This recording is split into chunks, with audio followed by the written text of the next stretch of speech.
One huge mistake Muslim organizations are making when it comes to their websites.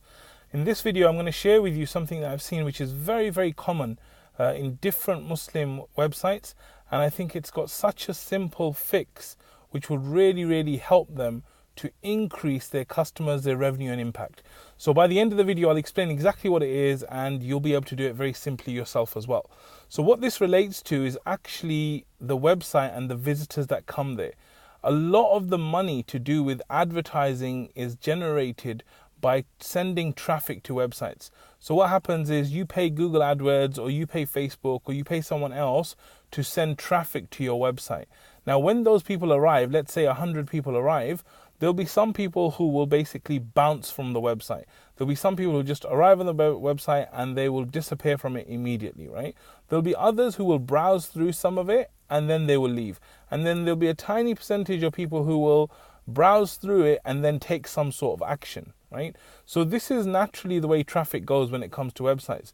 Now, what we need to do is we need to realize that initial money we spent on getting the people to the website, that's very valuable because, you might spend 50, 60p just to get someone to your website. And imagine if you send 100 people there, maybe you spend 50 to 100 pounds to get people to your website, but a huge percentage of them leave without taking any action or doing anything.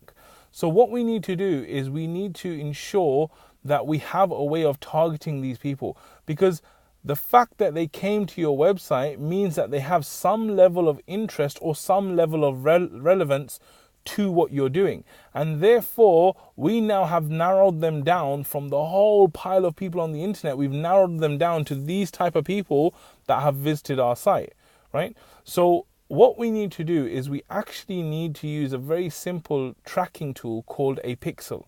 So Facebook has a tracking tool called a Facebook pixel.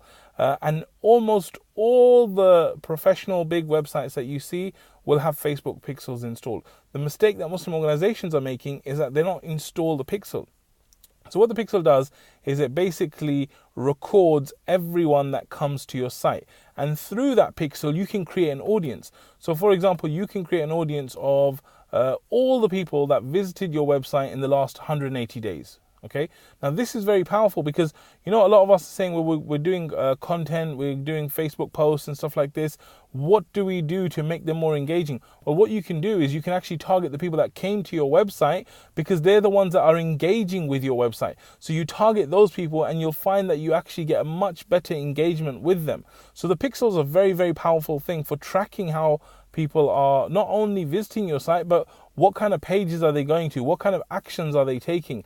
And it's a very, very simple thing to do. If you just Google how to install a Facebook pixel, you'll see it's a very, very simple thing. It's just a piece of code that goes into your website and then that's it. You've got tracking enabled. And of course, you can do this for other things like LinkedIn can have a tracking tag manager, Google has another thing to track. So what you want to do is you want to make your website something that has all these pixels and everything on there so you can track the behavior of people coming, but also you can track the type of people that are coming. And then once you've got that information, you can use that very proactively in your advertising campaigns, in your promotion campaigns, in anything you're doing when you're sending messages out to your audience, you can use that. And the truth is, even if you're not going to do anything with this data right now, even if you have no intentions for advertising, it's still important for you to capture it right now. Why? Because it doesn't cost you anything. It takes a few minutes to set up and it starts building that data in the background for you to get all of this information of the people that are visiting. And so what that means is that even if 100 people come to your website and let's say 50 of them bounce, you can still message those 50 at some other point and say, hey, we know that you visited our website and we know that you might be interested. We've got something very, very special for you right now if you come back, or you can sign up for this, or you can just communicate with them. But it basically puts a slight track on them and says, this is a person that came to your website. So as I said before, the big mistake that people are making in terms of their websites is not putting adequate tracking software or code on there like a Google AdWords tracker or a Facebook pixel. So the best thing you can do right now is to either speak to your developer or to do it yourself. If you've got a WordPress website, you just get that piece of code from your Facebook page, and from there you install that and afterwards you start creating audience and stuff. And if you do this, and then later on, like I said, we get down to it when we start looking at advertising and promotions, you'll have a list of every single person that visited your website. And what that means is that you won't have to spend more money on them coming to the site again, or wasting money on people who come to the site once and never again come back.